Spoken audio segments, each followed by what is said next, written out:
How did you become the open wound, and then what did you start to fill in it that led you on this concrete journey that I can't wait to get into a bit more? Yeah, man. So I was an open wound probably like 3 or 4 different times in my life.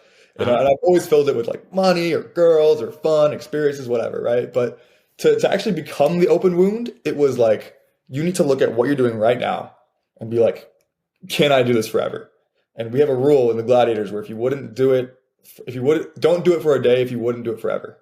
Okay. So that's the level of like intensity that we're hitting this with. Cause like we need to be intentional, man. Like we're young guys in our 20s. Like this is where we have to be so serious about everything, right? So just getting that first belief of like, okay, I'm gonna take life really seriously now. That's the first step, right? And then you start questioning everything around you. Then you think of, well, who do I actually want to be?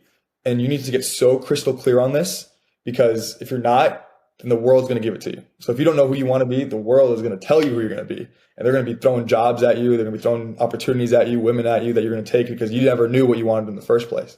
So once you get crystal clear on that, then you realize you don't have it.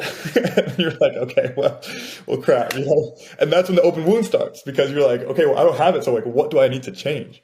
And then from there, you can start flooding it with like the right friendships, the right mentors, the right knowledge, the mental diet, physical diet.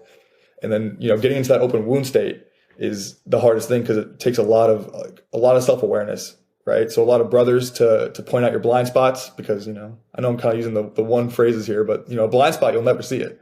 So you need the right brothers around you to hold you accountable, to get you the self-awareness, to make sure that you actually know these things so that you can improve it. And then from there, it's just discipline and then getting it done, getting it done, getting it done, getting it done.